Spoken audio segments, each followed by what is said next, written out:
So welcome to what is now the 17th session in this series, Worlds of Speculative Fiction. This time we're looking at Orson Scott Card, and this is actually an author who I hadn't read, and read because of recommendation. Really happy with the results, and there's a few others coming up who I'm only reading in part because other people were good enough to recommend them to me. So we're going to look at, as usual, the narrative world of the Enderverse, we can call it. And I've got a number of philosophical themes picked out that I thought were kind of interesting. There's probably a lot more because he turns out to be, as I was surprised, a very philosophical author. So the themes that I've got, in very short, are reasons of state and how they apply, ethically to individuals, understanding and conflict between species, what he's calling the ansible and the philotic link, different sides of a single person, speaking for the dead and the value of truth, and then, if we get to it, theologies of control and theologies of wonder. So before we go into the biography bit, like I said, I'm really happy with this choice.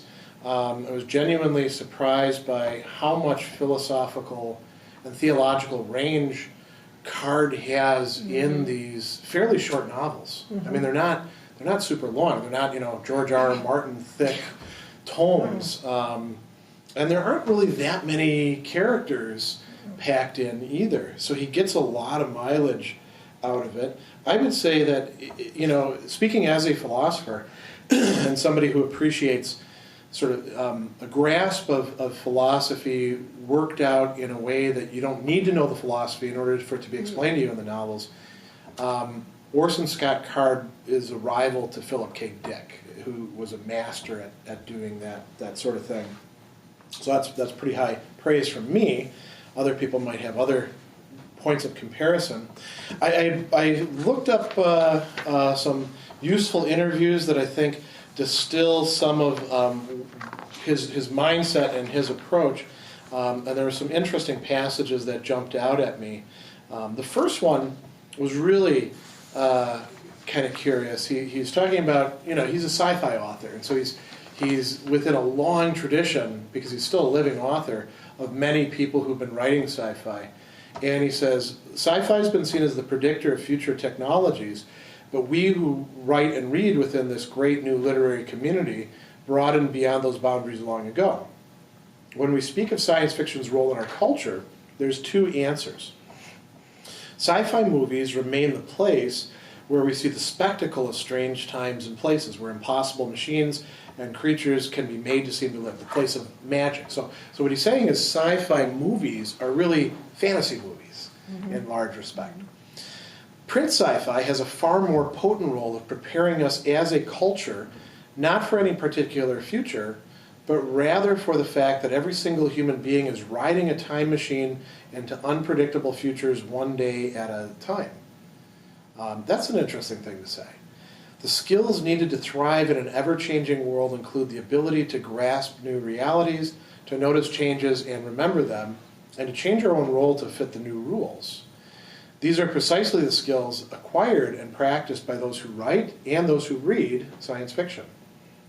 It's the mental training ground that will keep our culture supple and adaptable, and therefore more likely to be able to survive whatever changes come. So I think that's a very strong distinction. Movies are sort of like playgrounds, and they're fun, and we can chat about them, but it's just kind of, entertainment.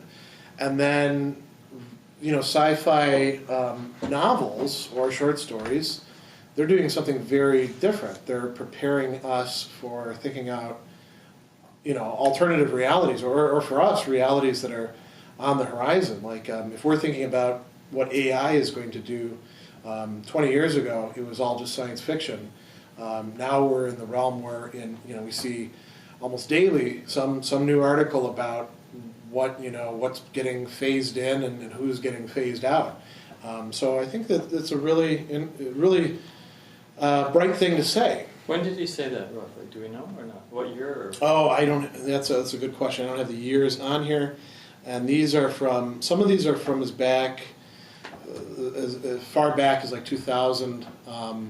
Some of them are much more recent. I think this one was from like maybe even the late 90s, early 2000s. Now another thing that he says that's not counterintuitive, but goes contrary to what a lot of people in writing say, is he says, Tolstoy had said, good people are kind of boring. So he says, good people are endlessly fascinating, wicked people are all weak, cowardly, or evil in the same old ways. I don't find evil fascinating. I find it predictably self-serving. Good people are the ones who struggle to balance their own needs with the needs of loved ones and the communities to which they've given allegiance. My villains, in short, are heroes of their own story. So they're kind of narcissistic, they are closed off, right? But they're not the heroes of my story. The heroes are the ones who keep society running, who hold things together. My heroes are the people who stay and face the consequences of their choices. They're parents who try to be good to their kids and place them before career or entertainment. They're spouses who stay together even when adultery calls, and he goes on with more examples. I think this means that he's not talking about like white hat versus black hat, good versus evil, because the good people are usually going to be viewed by a lot of people as actually not being good people. Because they're the ones who are actually doing the work of holding everything together and not just appearing to be doing the right thing, but actually doing the right thing, which usually goes unnoticed. I think we can all attest to that. It sounds like that reflects his Latter-day Saints upbringing, too. I think you're right about that. I think that's reflected in those statements. Yeah, and I think that's something, it's not something that you would only find from, say, a Latter-day Saint, because I think you'd find other authors from other spiritual directions saying similar things about, it's really about doing the right thing even though it's going to cost you. Mm-hmm. But yeah, one of the things that's kind of interesting with the Latter-day Saints here in America is they've managed to retain their distinctive, culture and ethos more strongly than most other religious groups have. I mean, there's others that have done so, like say the Amish or various other traditions. The reason I said is the last sentence, because Latter-day Saints has a very strong message on families. Yeah. And a very strong message on you stay together as a married couple no matter what. Yeah. And there are other religions that say that, but not to the same extent. It's a much stronger message, I think, within Latter-day Saints. Yeah, in part I think because there's a more traditional emphasis on a marriage is not fundamentally about you finding pleasure in the other person or just being compatible or the things that we've turned it into in Western culture, where it's like, well, let's be married until we're not married. Most states that now have no-fault divorce. That was a long time. Some states still don't, but most do. And the states that do, the divorce rates are way higher. Mm-hmm. So I think, maybe that's right. Speaking of religion, so here's another interesting thing that he says. I'm tired of books that give short shrift to religious people. And when they even bother to attempt to deal with religion, they always get it wrong. Well, that's kind of an overstatement, but for instance, anybody who's not a Mormon writes about Mormons, they get it so laughably, hopelessly wrong. What this tells me is that whenever I write about a culture I don't belong to, I'm undoubtedly doing the same thing, making so many mistakes that to a member of that culture, I'm embarrassing myself. The only thing I can do is to study the best I can and learn as much as I can so I can embarrass myself as little as possible. So we're going to see him, for instance, writing about Catholics, right? The Catholic Church plays a major role in the second and third books. The result is that as I'm writing about other religions and other cultures, the more I know, the more possibilities of the characters, the more stuff comes out of the culture. It allows me to plumb my own unconsciousness. At the same time, I wish other writers would include more of their characters' religious life in their stories and take the time and effort to try to get it right, even if it's impossible to succeed completely. I think that's an interesting thing to say. There are writers who do a fairly good job in writing about religious characters and their motivations and things like that. But they usually tend to be people who either are from that community or have left that community and are still sort of like looking back at it, rather than people, totally outside of that community. With Mormons and Catholics, there's kind of here in the United States, this is a sort of little bit of trivia, there's an interesting connection in that, Catholics, when they were a minority group in a largely, sort of evangelical Protestant, or Protestant spectrum thing, and were regarded as kind of non-American, anti-American.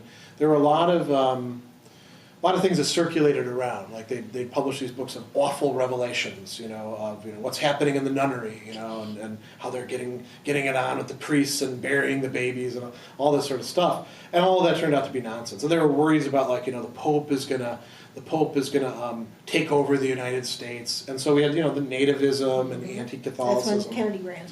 Well, this is before that, but I mean, it was still around. It surfaced again when Kennedy ran. Well, here's what's really interesting: the same tropes got recycled.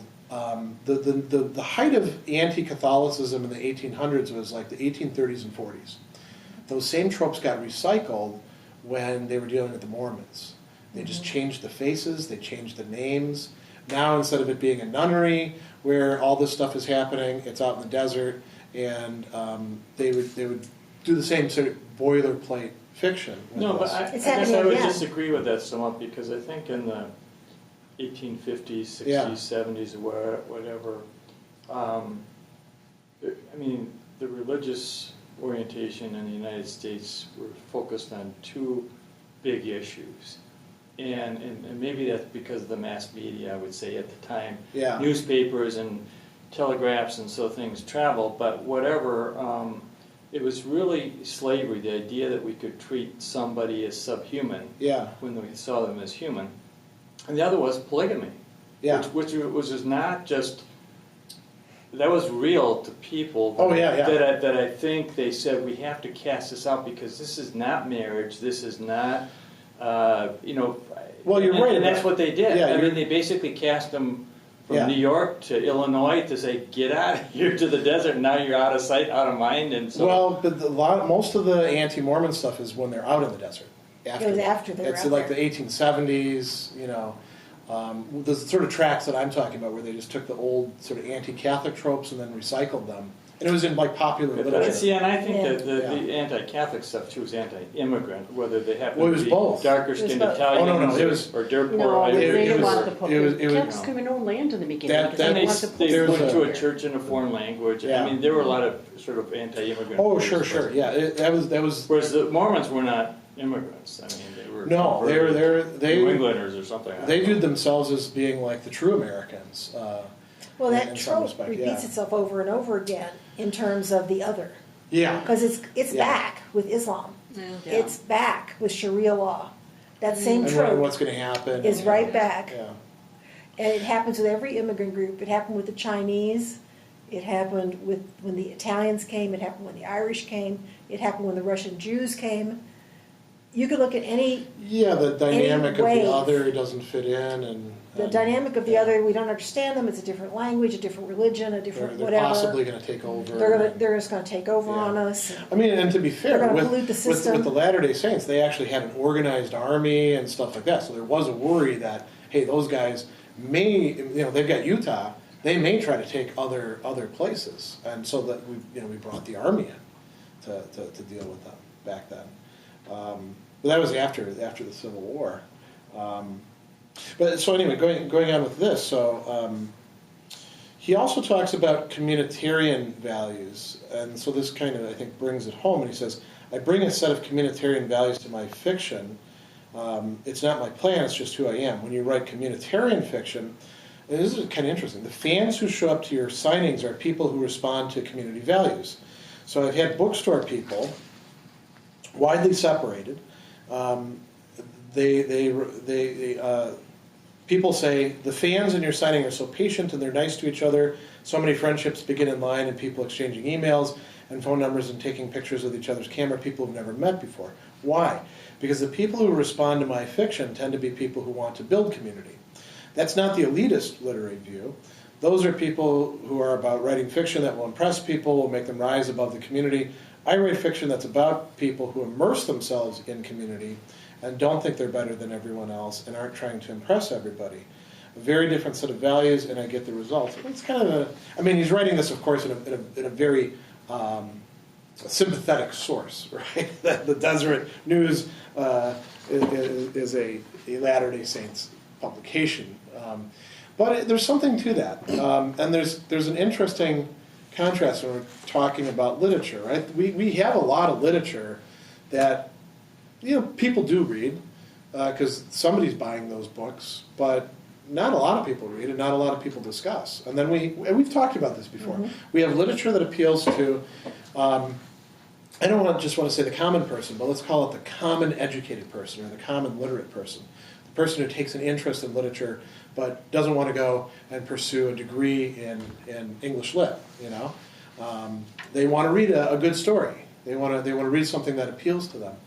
Card says that that's what he's orienting himself towards.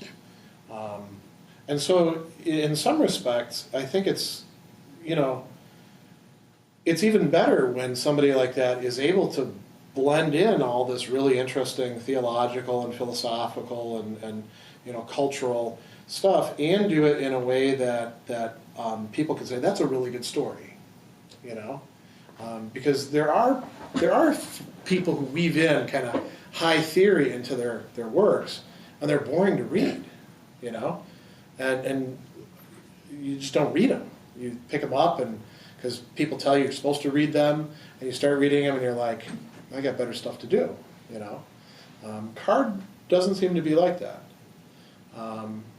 So, I can't say I fully know what to make of all that, but I thought those were some interesting features of his work. His biography is unfinished, of course, because he's not dead, and hopefully he'll be around quite a while. He's in his 60s, so he could be writing for a long time. I only put the books that have to do with the Ender story or narrative world in there, but he's written a lot of other ones. And you can see he starts out, he's born in 1951, starts becoming interested in literature. His father takes a position at Arizona State, moves the family, eventually takes another position at Brigham Young. Like a lot of kids whose parents work at universities, he goes to Brigham Young, he goes to that school. He goes on a mission, a 2-year mission to Brazil. Which probably that I figured out. What's that? No, I said that it occurred to me immediately when I was reading Children of the Mind when he had that Lusitania and that was Brazilian. I said, he did his mission there. Yeah. Yeah, okay, keep going. That is, I'll say something though that's kind of a side note. So, and I want to, any of you who've read the other novels beyond Ender's Game, I'd like to sound you out on this. So I can read a bit of Portuguese. Good for you. Here's the thing. As I'm reading through this novel about, Lusitania, this planet where everybody's, Brazilian, he puts a lot of Portuguese in there. The pequeninos. Well, and a lot of times he'll put an expression, and then he doesn't tell you the English expression, right? Okay. So if you don't know the Portuguese, you would be like, what the hell are they saying? And I think it would be kind of aggravating.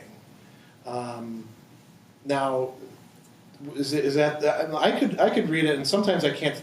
Sometimes you have to go to the dictionary to figure out what the word actually was, and I find that aggravating myself. Because I don't like to slow down for things like that, right? I could pull some of the Spanish out of it a little bit, and the rest I just didn't care. I just kept going. I coasted by on Spanish and on context cues. Yeah. That's what I did. Okay, that's what I did. I got by on Spanish and context cues. There's probably some stuff I missed that would have been a bilingual bonus. Yeah. And I probably have a tiny bit of Portuguese, but not enough to count.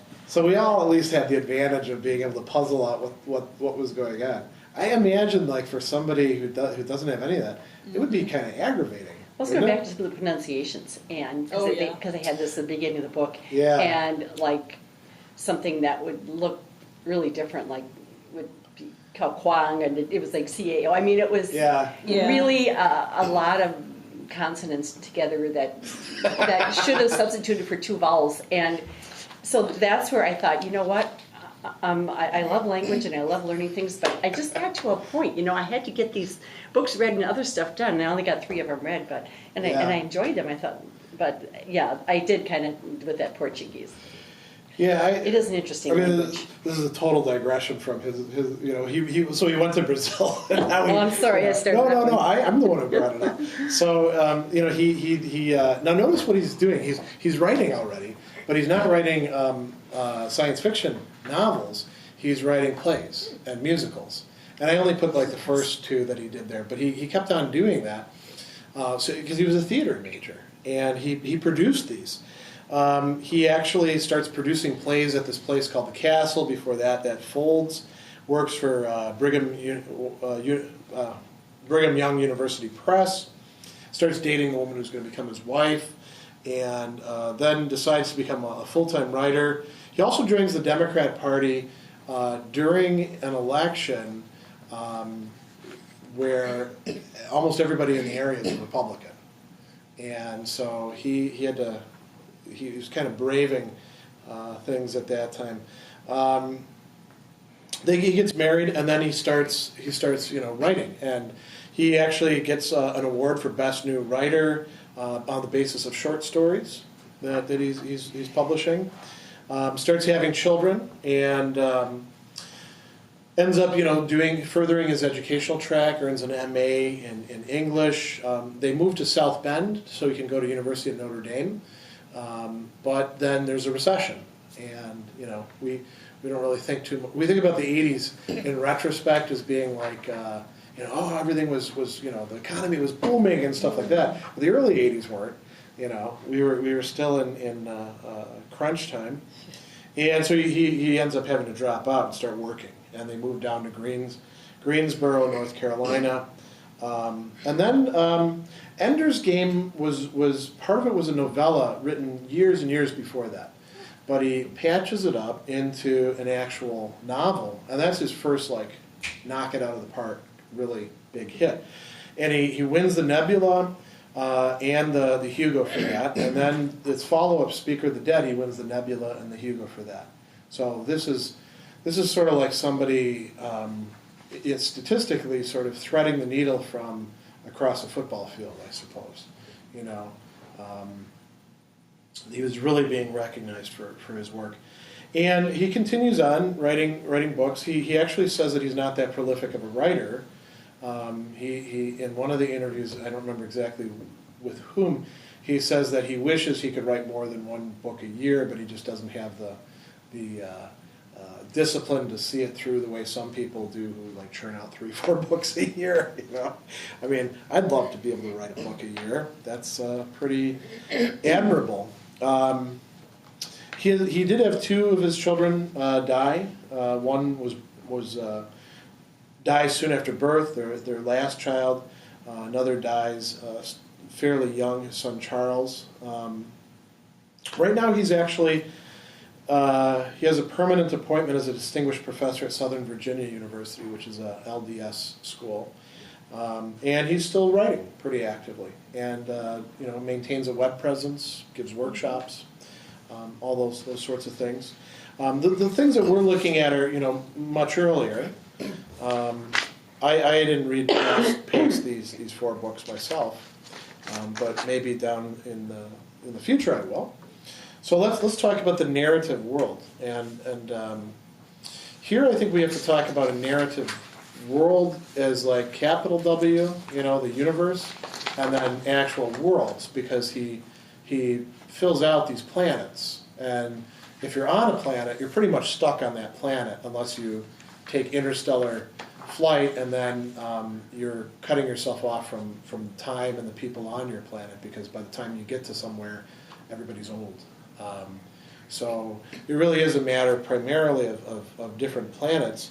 And he gives us a lot of glimpses of some of these worlds. Earth, in Ender's Game, this Eros, the place where the command school is based. Lusitania is the main place for two of the books. Trondheim, where all these, were they the Swedes or Norse? Norwegian, or North people with four-letter word names. That's true, yeah. And then, we get Path, where the Chinese are. There's some other ones that we get introduced to as well, but those are the ones where most of the action seems to be happening.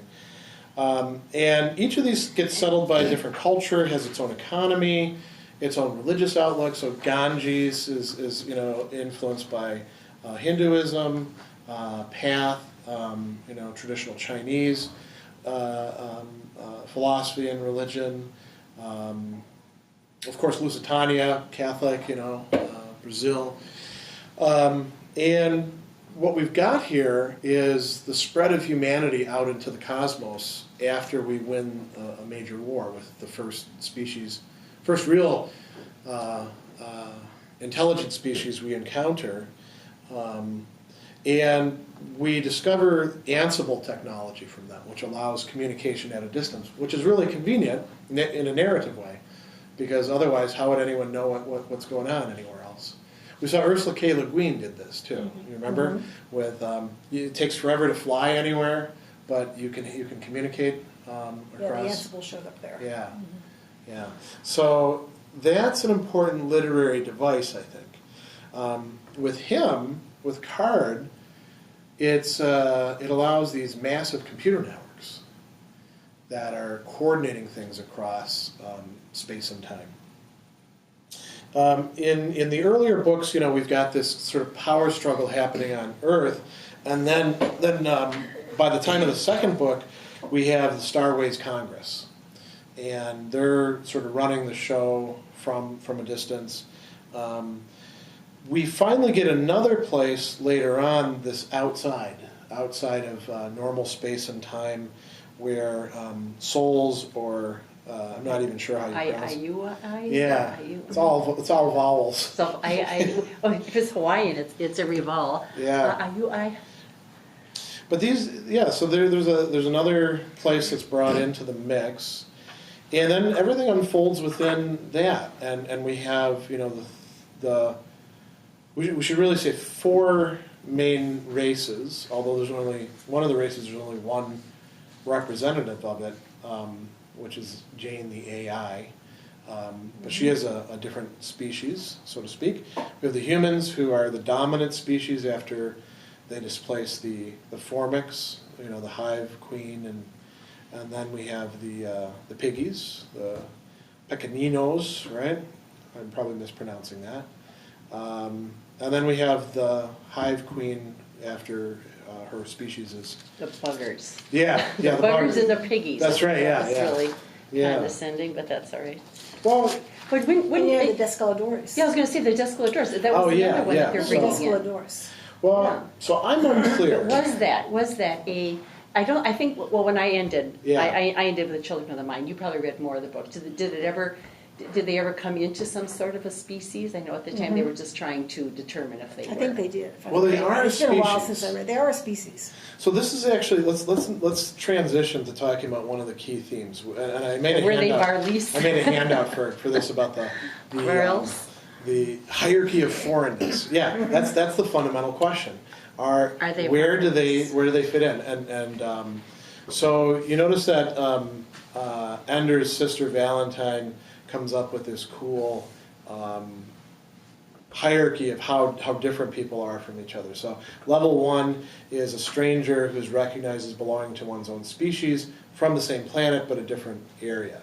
So we'd all be that, I suppose, to each other, insofar as we don't all live in exactly the same place, but we're really pretty close because we all live here in the greater Milwaukee area, right? So we wouldn't even be that level of foreignness to each other. And so the examples that would qualify with that be his fellow cadets. They, like this guy comes from France and this guy comes from Sweden, and some of them are actually kind of caricatures. Like the Spanish guy is obsessed with honor and all that sort of stuff. But they're brought together, and at that level there can be misunderstandings and conflicts as there are. But at least you know where people are coming from, and you share some common maybe language or something like that. And then we have the Fremling, which we don't have any experience with that yet. This is somebody from a different planet, which means they're literally from a different world. And examples would be Ender and Valentine in relation to pretty much everybody, because nobody else is from Earth usually. The Lusitanians in relation to people from other planets, like the people from Trondheim or the people from Path, or all that, they would be Fremlings to each other. And now we start getting into the really interesting stuff, the Raman. Sentient beings, members of a different species, but who can be understood to be human. So here is where, we could make comparisons, perhaps, if we make advances in animal behavior studies, right? Let's say we discover that we can actually communicate with elephants. Would they be Raman to us, or would they be Varels? Would they be a species who we can't? There's no real basis for commonality and communication with. I think they'd probably be Raman. I think there'd be Raman. That's what I would think. Yeah, and if they are, then we have certain ethical obligations to them. Like if we know that another species has, experiences similar to our own, then we'd probably have to end the ivory trade, and we probably would have to stop using elephants as beasts of burden in other places. The term used in a lot of science fiction is sentient. Yeah. Well, if they're sentient. But they are sentient. Sentient means to be aware of your surroundings and to respond to it. The question really is, can they reason? And can they have rational communication with us? Like, our dogs, we know they like us, and they do communicate with us in all sorts of ways. Like the dog comes up and it wags its tail, I'm happy you're home, rubs its head against you, it wants to be petted, starts barking at you because it wants to be fed. There's clearly communication going on, but it's not rational communication. Unless you're Lassie. Well, or Rin Tin Tin. You would forget in the well. That's true, yeah. Or cartoons, right? Because or you can argue there are pets that know when you're coming home from work. Oh, they do, yeah. Yeah. They've done so many studies. There are some rational things that you can see. It's a matter of degree. Yeah, and so that's where it gets, so we're doing these experiments like with chimps and stuff like that because we figure they're closer to us. We teach them sign language and all that. And it's easier to tell with them, I think because they're closer to us, than it is with other species that may be very intelligent, like whales and dolphins. And elephants. Yeah. Gray Elephants, parrots. Yeah. Look at Alex, that gray parrot. I don't know if you're familiar with him or not. No. But he was at, actually he got his obit in the New York Times. He was so famous. But he had, 2,000 to 3,000 word vocabulary. Have you heard? Wow. Alex, yeah. But he was also... Was he responding flexibly? Yes, to absolutely. situations? And he had temper tantrums, and when he was asked to do stuff, and he would get pissed at his person. And she'd say to do something, and then he would come back at her with this language. It was actual communication, and then he would communicate. He was a reborn sci-fi author. There he is. But he would. Other birds would come in, and he would translate to her, to his handler. Well, that is really interesting. Yes, and he. Early education. See? I did some animal studies, but now I keep up with a lot of stuff. And there is so much new information out there in animals. Like dogs and cats have about the consciousness of a 3 or 4 year old child. That they can. That's actually quite a bit. It is quite a bit.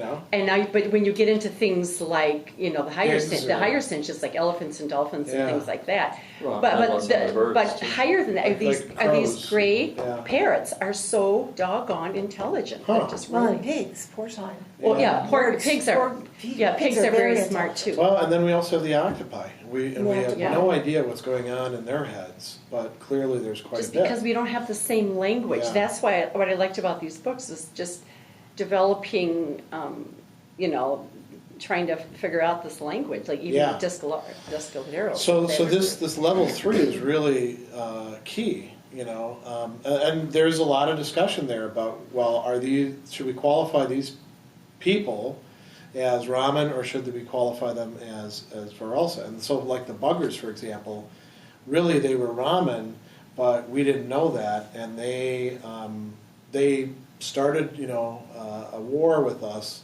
without realizing they were starting a war, and then we went on to destroy them. At the fourth level, you have sentient beings that are truly alien, right? They're too different from humans. There's no really meaningful communication. So the Descalada, or Descaladores would be like that, right? We don't, at least in those 4 books, the humans and the other races can't effectively communicate with them. They don't know what's really going on. It's clear there's something going on, but they're and when it comes to Raman, you're not supposed to engage in genocide, whereas with Varels you might have to. And then there's that 5th level, the beast that would eat you up, the Jur, then they probably do have to be wiped out. And so there's a lot of discussion about where people fit in, and it's not just the humans that have this discussion. Like in the 3rd book, the Pequeninos are having that and saying, well, we got to wipe out all these humans. So there's a lot of interesting discussion about that, and when we think about what makes us human. And we also have the AI too, which is another thing. Oh yeah, Jane. Yeah. A real concern for us, given that we're developing AIs left and right now. At what point do we start considering them people, as opposed to slaves, which is what they are right now? Essentially, right? One of the big conversations is, so should we tax corporations that are phasing out human labor in favor of AI and robotic labor? Should we tax them on those robots that they're using? Because we would be taxing human workers, right? Now, if we're taxing them, It's like taxing hybrids, pay for the roads. yeah, Because you're not paying gas tax. I suppose what was in a way that is kind of similar. What was that sci-fi Or thing is I it started taxing watching them with like the AI, with the used to people? report slaves as property, That's right. and they yeah. were taxed as property. Well, AIs technically are property of whoever produces them or purchases them, but I don't know, one way that we'll be able to tell that that's not going to be tenable is when the AIs, start killing us for doing that. But hopefully it won't come to that. Hopefully we'll. I'm trying to think of this. It's a current. It's not on now because it just finished a little while ago. Yeah. It's about AI, and it takes place in England, and these people have these. Oh, what the heck is the name of that? But they have they have servants, maids, whatever. Yeah. And they're AI. But then this girl runs this program, and she wakes them up. So now they're conscious. Some of them, not all of them, but some of them are conscious. And then all of a sudden it's like, yikes. And there's a really interesting case in one of them. Her job was to be a prostitute. Yeah. And she did wake up, and then she understood that she was just really getting hurt and beaten and everything by these guys, and she retaliated. And of course, they have this ultimate strength. So she Or are you threw thinking against. about Westworld? No, it's a TV show, and it's I know which one you're talking no, about. because Wasn't it what was it called? I can't think of the name of it. But anyway, she ended up killing But him. they were programmed, so somebody's messing with the code to wake them up. Yeah. Okay. All right. So anyway, she ended up inadvertently killing this man, went on the run, and then in the end, she wanted to go to trial to prove that she was human. Oh. And the government was trying to say, well, no, but she was trying to say no, and stating her case for her humanity. Yeah. So I thought that was very interesting. And then it ended, the second season, what the hell is the name of It's this? almost like slaves, sort of coming Well, to the fore they're and saying, "I am servants, there human." are other things. And what the hell's the name of this? And I think But they're it's- owned. They're They're owned. Yeah. And they come in and they do your labor and stuff for you. But in the end, the daughter of one of these families ends up breaking doing this code and waking the whole darn group up. Yeah. But they also were doing children, so if you wanted to have a child and, all of this kind of stuff. Yeah, But and what the we're heck? not that far from It's that, one, you know? it's one Well, and name. that theme repeats Yeah. throughout history. Yeah. We have it in Star Trek Next Generation with Data, the Yeah. android, when they have a whole show devoted to proving he's Is it With- humans? Humans. human. Okay. And then With- it shows There up you go. again in... Thank you. With that, though, there's a fundamental difference in how it's being treated. Because you've got one Data, right, who's a unique thing, and Jane is like that, too. With this sort of thing, you've got an entire, class of Well, the argument with not Data, yet people. the argument with Data, Yeah. the argument with Data was, if you count him as property, and then you reproduce him over and over again, what you've done is created a class of slaves. Oh, yeah, that's You've right. created a whole class of people Yeah. who are essentially slaves. Yeah. And that was part of that argument for that. But you see it pop up again in AI, the movie. You see it pop up again, what was the name of that other one? Well, these are Over really... and over and over again. These are very present issues now for us in ways that they weren't 20 years ago, and probably another 20 years we're going to have started making some decisions about that. You look at how quickly technology is progressing.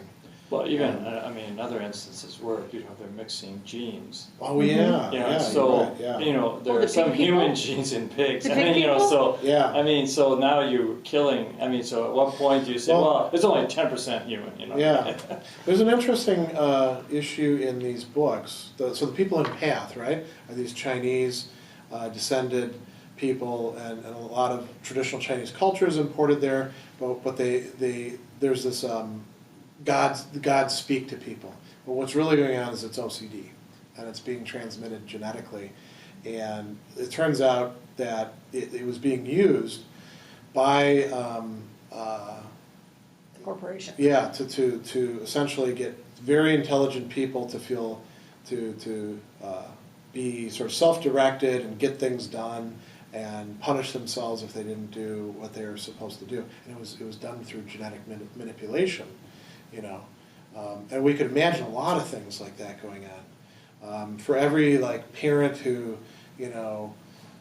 uses genetic technology so that their kid who's going to be born with a genetic defect doesn't have to suffer from that, there's going to be some corporation who's like, we need people more docile, we need good workers, or whatever,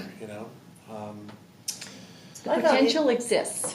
Yeah. Potential exists. And we have so many ethical things coming, in front of us. And I kind of liked when the beginning. I guess I only read the first, the Ender's books. Yeah. But like in the first one, he would start before his paragraph. He'd always start with this communication, like in Ender's Game. And it was almost like a little bit of conscience was there because there was so much unethical activity, everything was such a moral dilemma. What they were doing with these kids and everything else. But they had that little bit of conscience in the beginning, talking about it. Yeah. And then they go on, with this battle school, and then having an 8-year or 7-year-old child destroy an entire, without even knowing it. But what they put him through, there's all of these ethical things that they Let's justify. talk about that next, because that's one of the key themes. So, what makes it seem okay? And it's interesting. The Marines actually have people at certain levels read this book, Ender's Game, because of the ethical dilemmas and questions of leadership, and also because it's military, so they kind of get off on that too, I think. But this, when do you sacrifice the individual for the greater whole?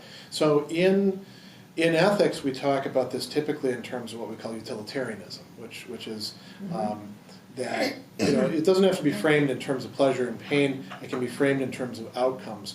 We want to maximize positive outcomes for the largest number and minimize negative outcomes for the smallest number. So if we have to sacrifice some people, then that's not great, but it's okay because we're saving the larger thing. So in Ender's case, right, who are they saving? The whole human race. It's hard to find any value that's going to compete with that. And yes, they have to deform all these kids and turn them into cold-blooded killers who are ready to go out to battle. But why are they doing that? Because if they don't, the buggers are going to kill all of them. Well, there's also the argument that the children are more malleable. They're faster.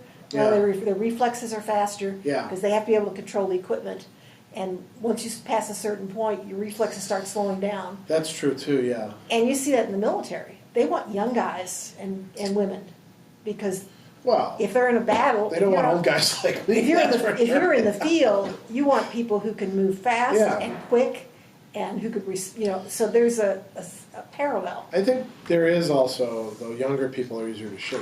Yeah, yes. and they're not going to have the same moral dilemmas that older people have because they don't have any kind of an experience. So they can be told this is a game, and they're not going to be putting.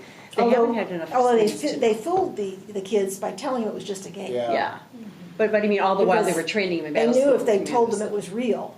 And the kids are doing their thing, but there is a whole cadre of adults out there piloting those ships that are taking the directions from the kids that know that it's not a game and it's quite desperate. And then, there's that question too of, well, is it okay to engage in xenocide? If your species has got its back to the wall, is survival of your species the paramount moral value? We may face this someday, hopefully not in our lifetime. Sometimes peoples face that here in our society, like when you think about what was going on, say, during the Holocaust, right? Or with the Native Americans in this country. Or more recently some other, civil wars where they've really got it in for this group and they're going to kill them all off.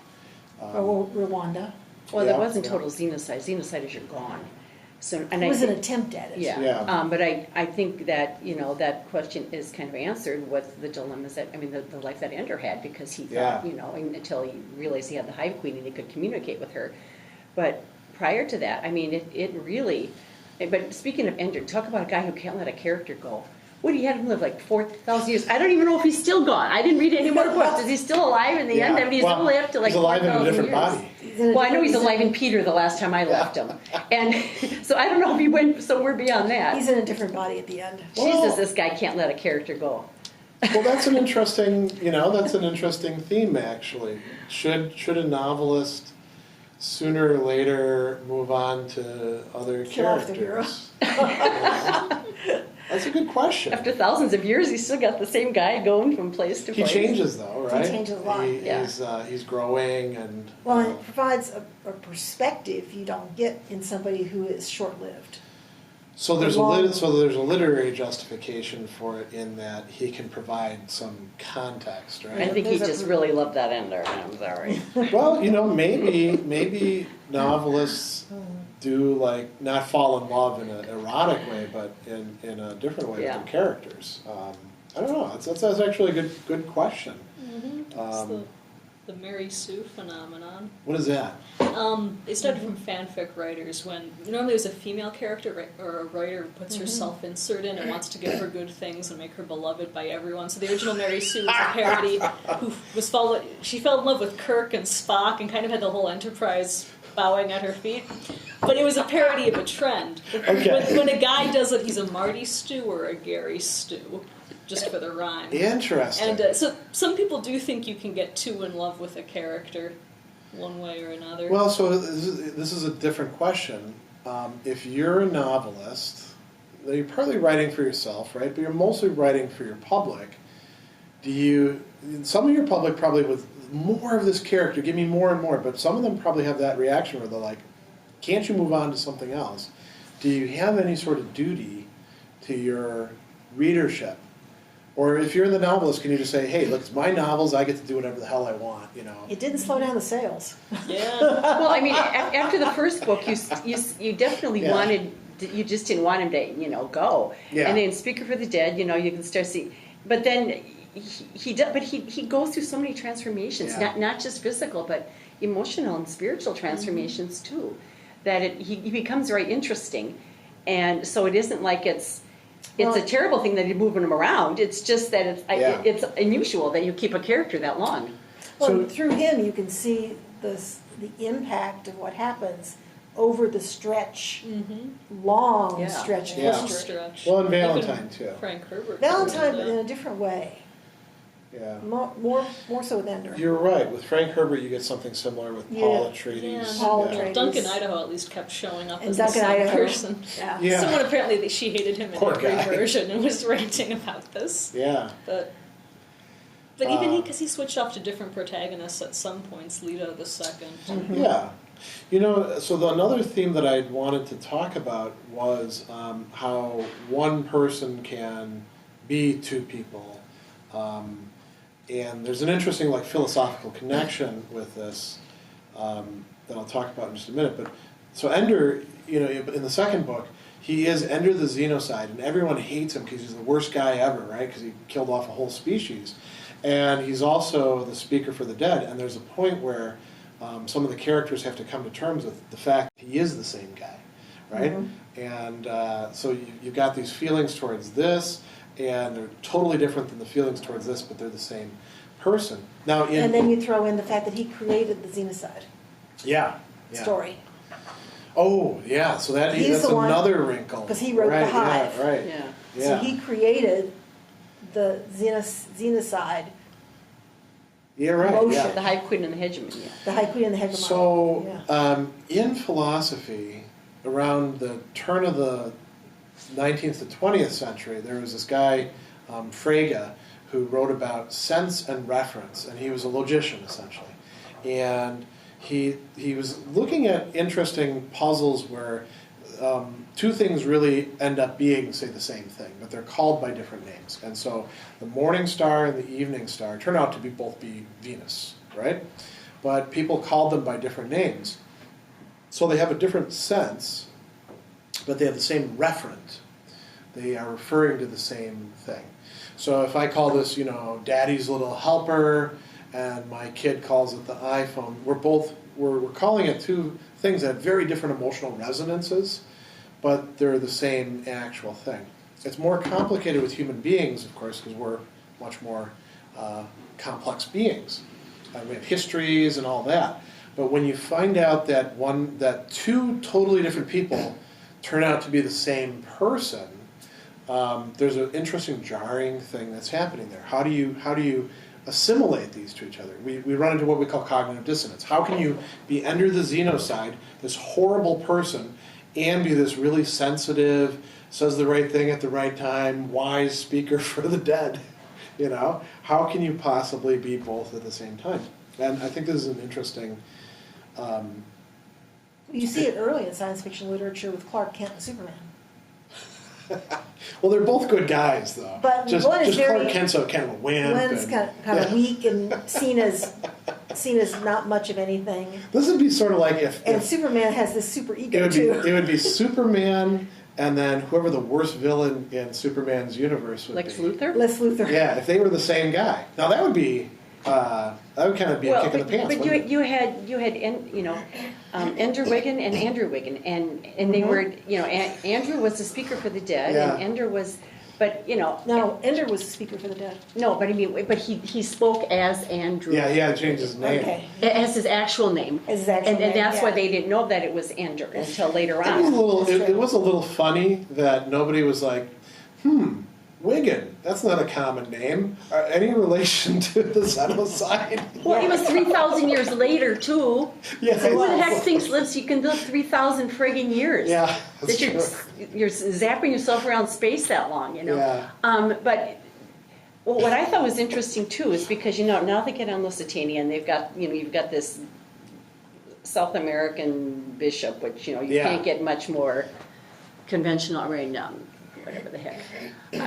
I'm just feeling a little funky today, so I'm not talking well. But anyway, and they don't want this guy coming in because, he's this heretic and blah, blah, this and that, and this whole thing. But yet he has this ability, just this ability to come in and just, take over, which I thought was really kind of interesting too. Well, he's a commander, and right? and just qualm everything. But I mean, just his IUR or whatever, his whole presence was just, and I think that's what made people not think he was really the xenocide guy, because he wasn't really that bad. They could sing. He was just a child. He didn't know what he was doing. He was told this was a game. He isn't this evil person. The whole speaking for the dead thing is kind of interesting. There's this premium placed on like bringing truth where things are being covered up and all of that. How do you make a religion out of that? I don't think that's actually answered in the books. They're their own religion, and they get invited, and it's it makes sense why people not necessarily like it, because they don't usually like it, but feel a need for it, right? You summon a speaker for the dead for somebody who's died, so that all the stuff can get worked through. I didn't see it as a religion. I didn't see it as religion either. See it as a Look, religion. it's called that. But I didn't really see it as a religion as much as a. I want to say tool, but that's not really right Ritual? either. Because he kind of More argued of a against ritual, more of Yeah. a ritual that helps people work through the he truth that argued nobody against wanted to see. religion. I don't think, because he was, when he was in his It was- teaching in Trondheim, he It was was arguing. seen as religion by the Catholic bishop because it was a threat to the traditions, to the old traditions, and he saw that as, well, that wasn't Catholic, so it had to be something else. There was a line in there that the bishop said to me, he says, don't you believe in all this stuff? He says, well, I believe in something that's believable. So right off the bat, I'm not going to believe in all this nonsense that you believe in, because it's just a lot of myth and superstition. He says, what I believe in is believable. Yeah. So he kind of, and he was always, having arguments with the students about, Calvinism and other types of things too. Right, yeah. So I think he wasn't really religious. He was willing to entertain religious ideas. Yeah. So I thought it was interesting, the contrast in the second book between the monks and their order and the pastoral authority of the bishop. You're right. The bishop was kind of a caricature. Must protect the church. The monks were like, we're interested in knowledge and passing that on. But that's pretty typical within the Catholic faith.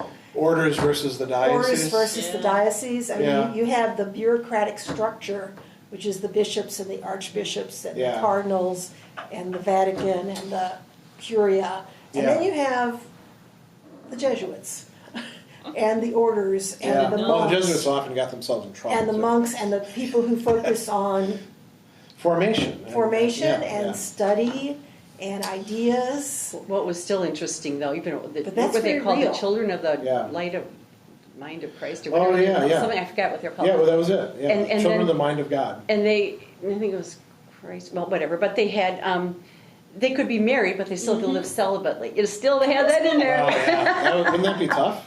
That was so funny. So that's a good transition to one of the things that I was hoping to talk about.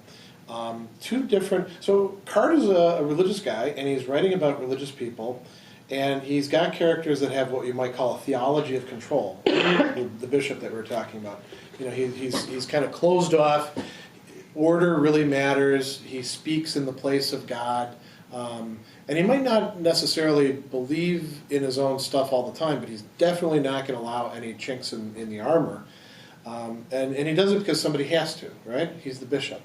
But then we can talk about what we might call a theology of wonder, and this is represented by the monks, and by a few other characters. And this way of looking at things is God gave us minds so we can exercise them, and that's wonderful because there's so much cool stuff out there, and it might not fit exactly into how we've got things figured out in terms of our religious viewpoint right now, but there's still kind of a faith that God is still behind the whole thing, so we're going to go further and further into it so that we understand more. And this is what was driving monks in the Middle Ages, at least some of them. Not monks like Peter Damian, who said that grammar was a device of the devil, and so forget philosophy, forget that sort of stuff. But there were other monks, like somebody who I do research on, St. Anselm of Canterbury, who says, we were given minds so that we can understand, and we'd actually be falling down on the job if we didn't use our minds to understand as much as we can what the faith is opening up for us. And so if we adopt that sort of perspective, we start finding out how complicated human beings are, and that there aren't simple solutions to things, and yet we still have to try to work out solutions. And that's a very different perspective. And then when I started thinking about it, first I was looking at this contrast in the second book between the abbot and the bishop.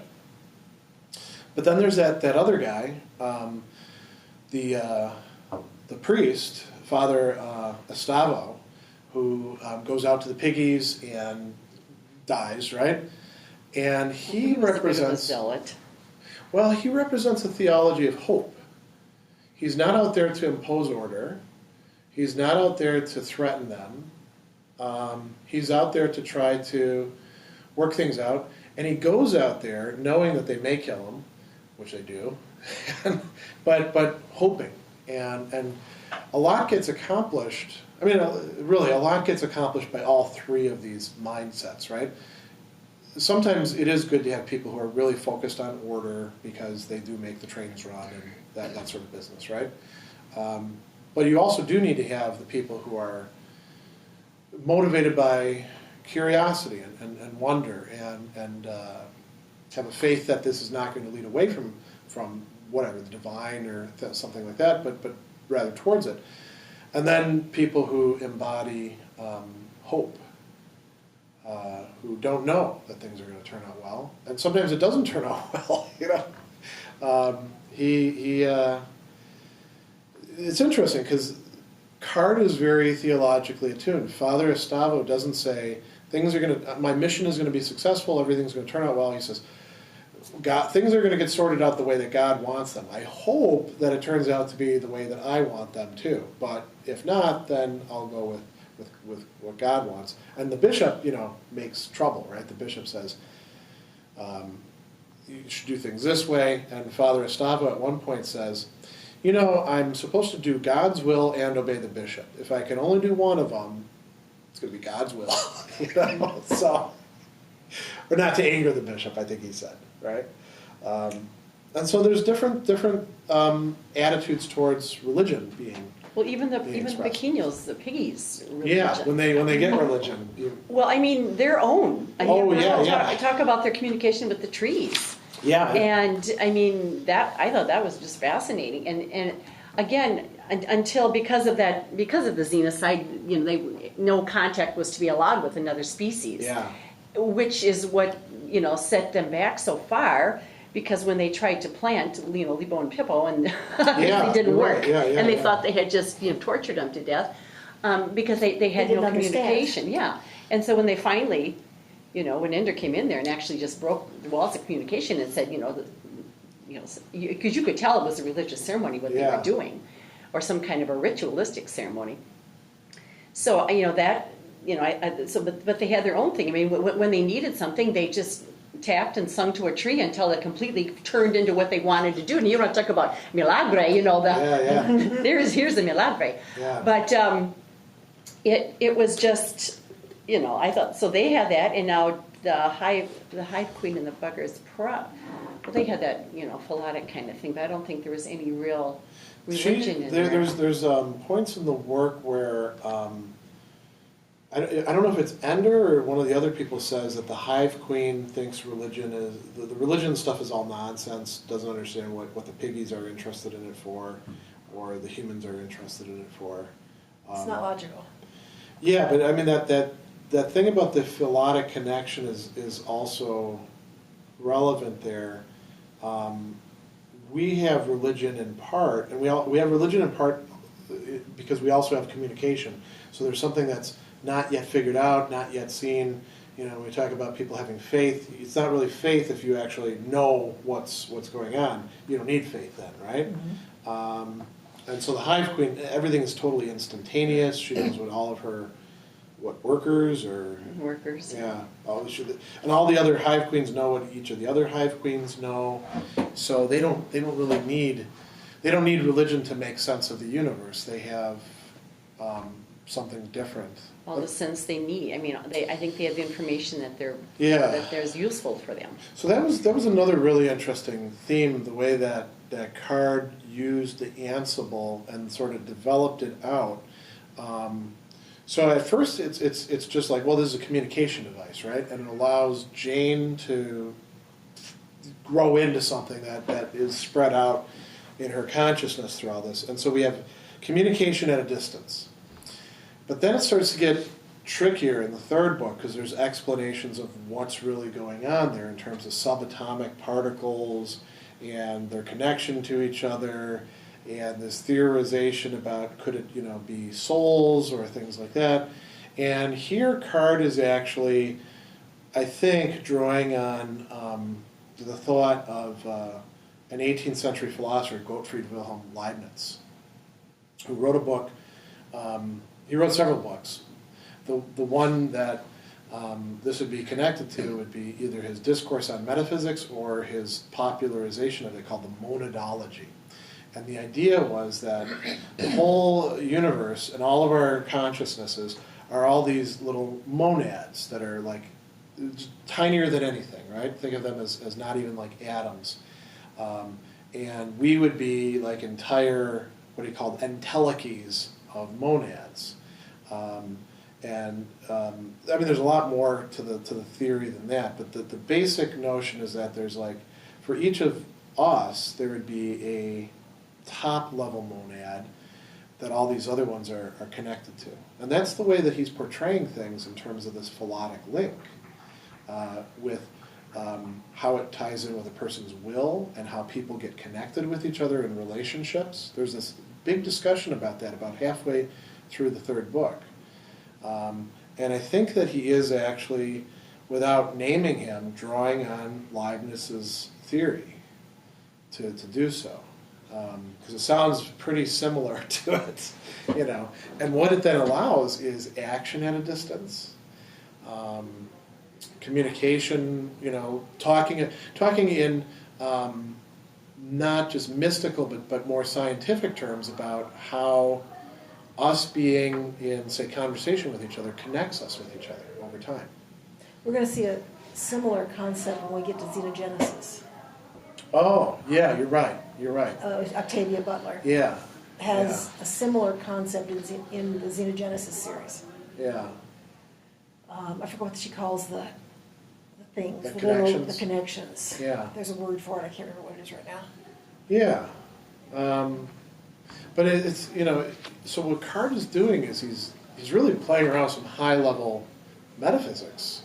What I found interesting was when Earth spread out after the Formic War and settled the other planets, how nationalistic it was, how nativist. Yeah. It's like you have to be Chinese to be over here, and you have to be Nordic Indian, to be over here, and you have to be Indian to be over here, and you have to be. It was very nativist. It was very, we don't want other people. Yeah. We only want our own people.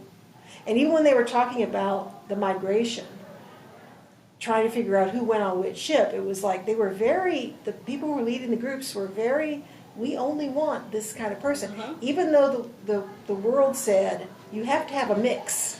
There has to be a percentage of diversity mix. Yeah, and you know what else is strange about that too? Really? So a lot of the leaders are people who went through the war school, and so they were thrown in with people from all different nationalities, had to get along with them, learn how to function. Well, Earth had to work together to do the war to begin with. Yeah. And I have a friend who's half Tanzanian, half Norwegian, and his parents met at school, so...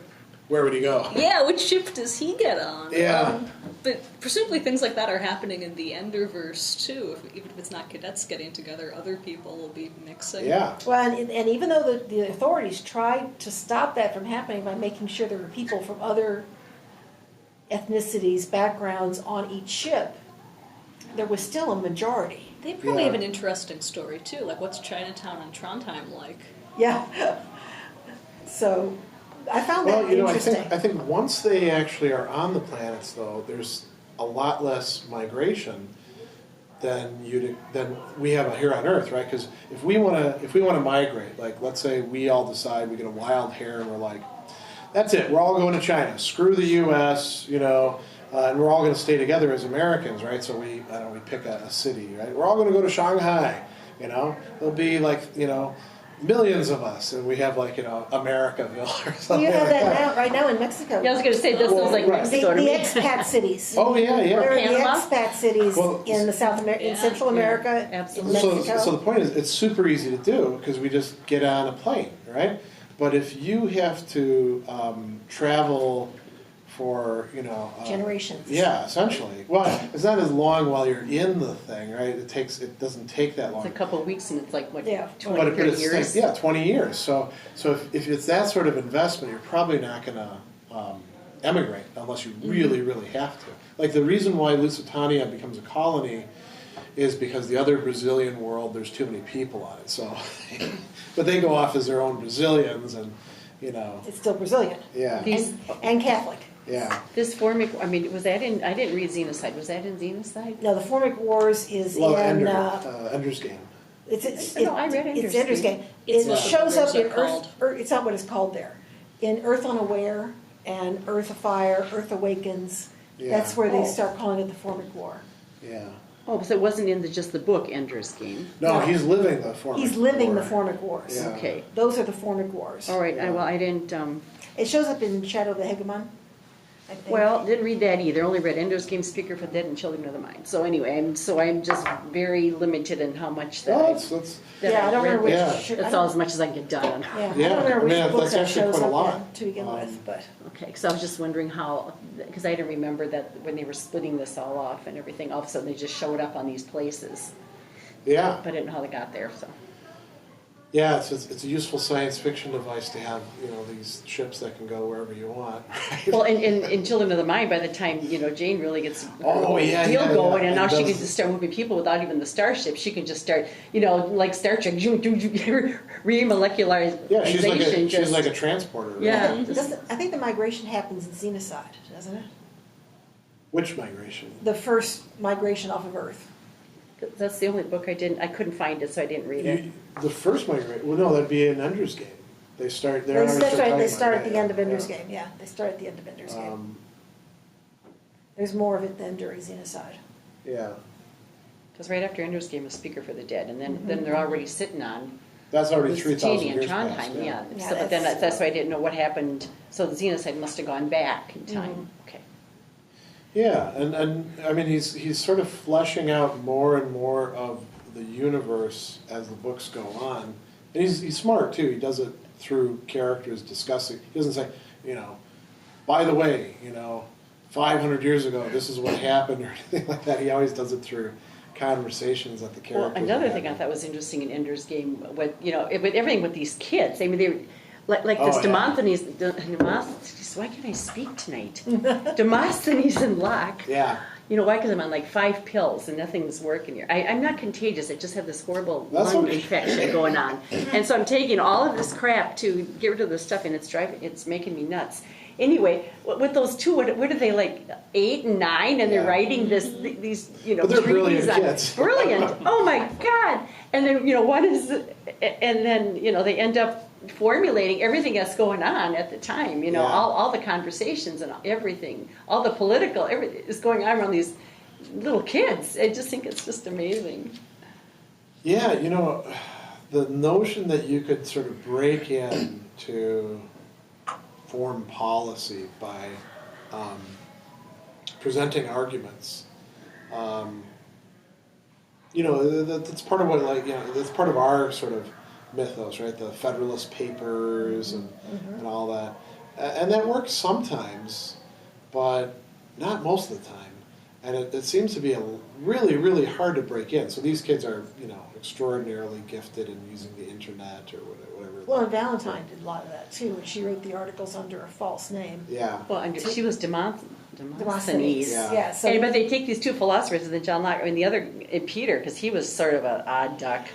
That's understating it. Yeah. Cruel, creepy, but then he turns out to be a little bit, well, with the squirrels, that was just plain creepy.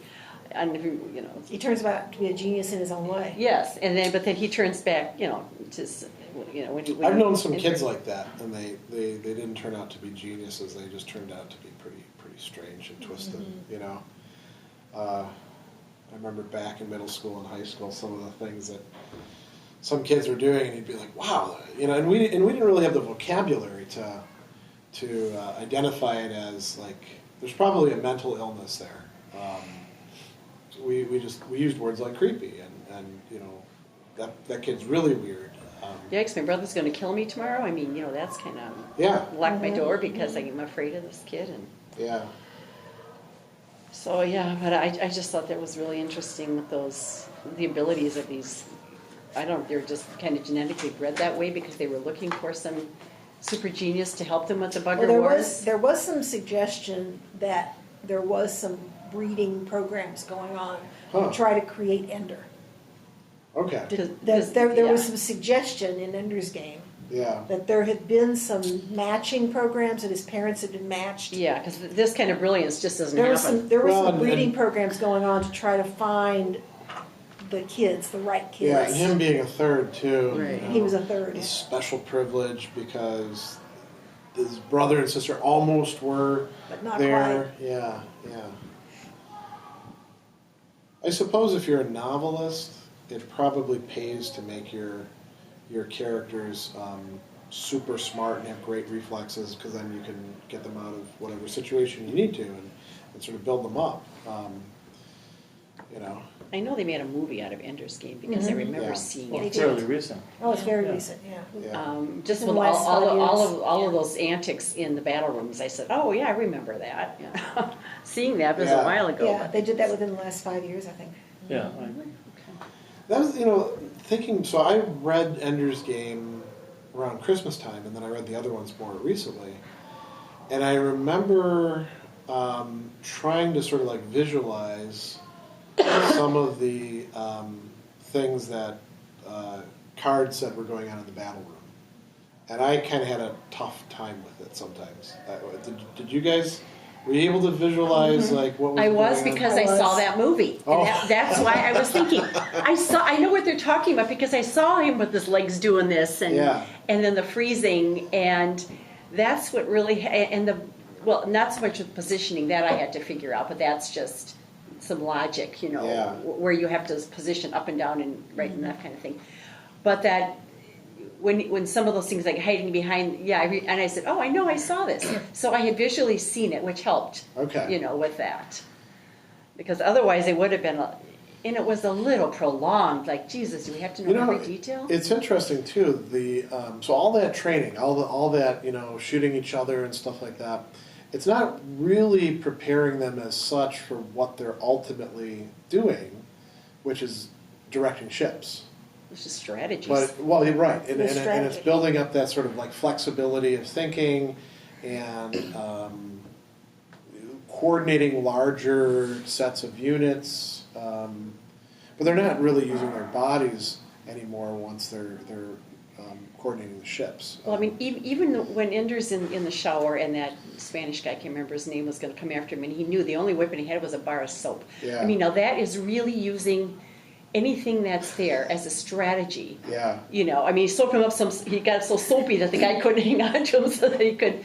In a second he could think of that. Now who would do that normally? Well, that takes some real. Do you know who made a career early on of like turning every single possible thing into a weapon in kung fu movies? Oh, yeah. Jackie Chan. He started some crazy things like cooking kung fu, where like. And that's Actually, Bruce Lee was his predecessor. Well, Bruce Lee didn't like. He was really great, but I don't think he like turned every single weird thing. Like if Jackie Chan would take that straw. Where he'd like first throw the water in somebody's face and then stick the cup over his head and then straw in his eye. Yeah, exactly. Yeah. But that resourcefulness, Now he was doing it kind of as a gag, I think, but. Well, I think the exercises in the room where they were exercising wasn't so much about their flexibility as strategy with bodies moving around, ships. Yeah. Because as a body could be a ship moving behind a planet. What would the equivalent of the freezing be then with ships? I think that was just you.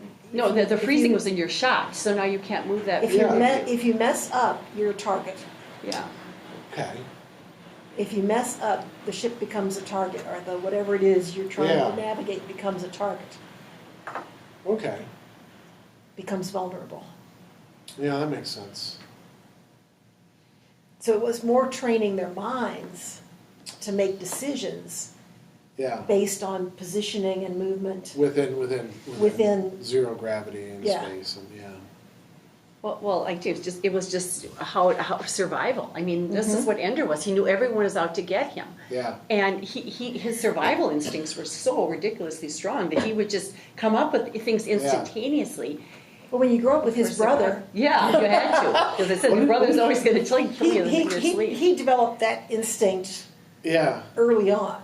Well, the other kids are beating him up too. But even though he killed two people he didn't even realize he killed already. I mean, the guy in the shower, because he knew he was coming to kill him, and that's why he did the soap drill. And the kid. And that other kid in the beginning, because he'd been picking on him. Yeah. And he didn't even realize that what he was doing at the time was deadly. Was deadly. Yeah.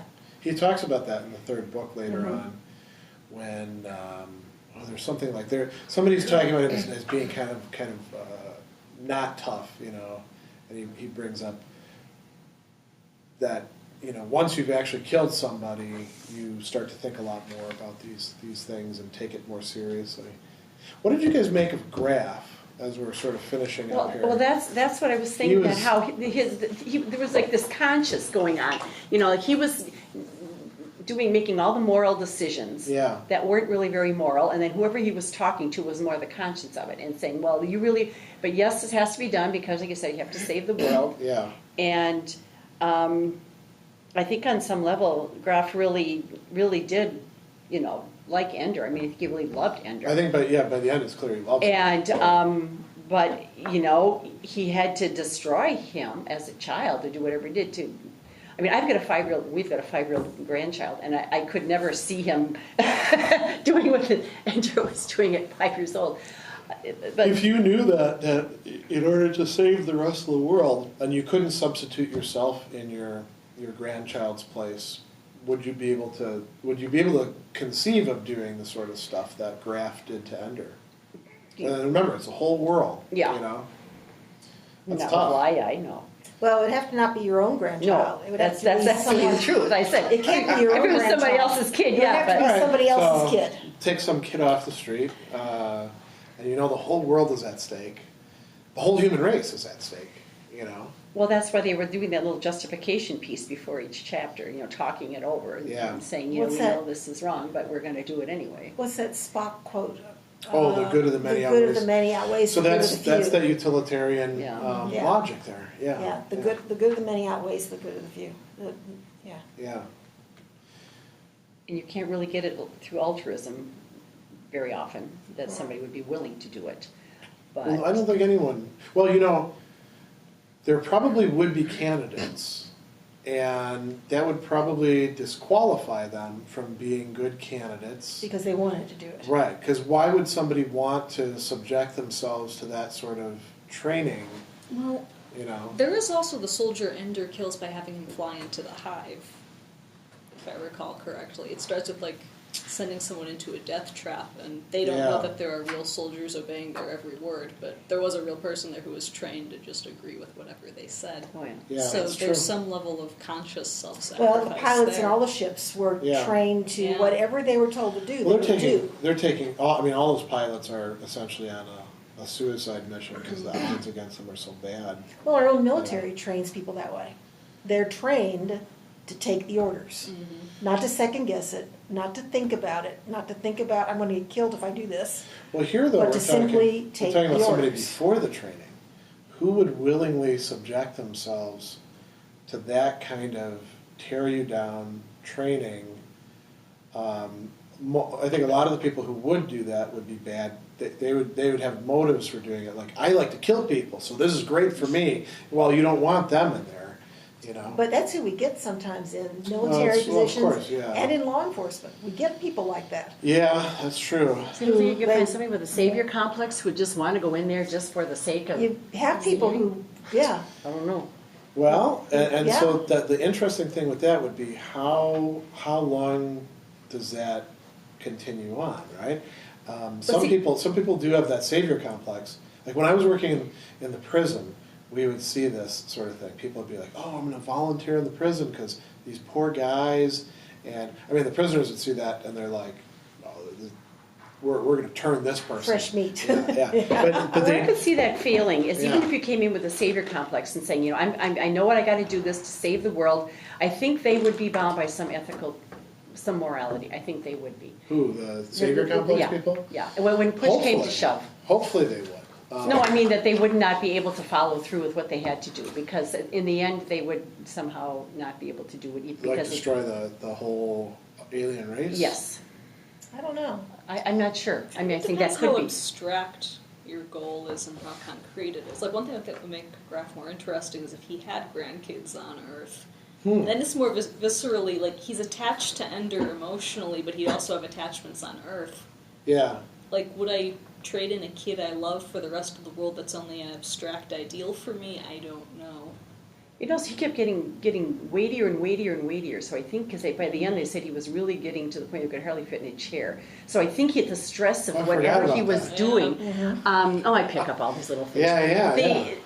Just the stress of having to do all this. You know, I think he probably was just making his health and everything else. I think in terms of you completing the task, like you're talking about, I think it depends on how you see the other side. If you see them as Jur, yeah, no problem. Just kill them.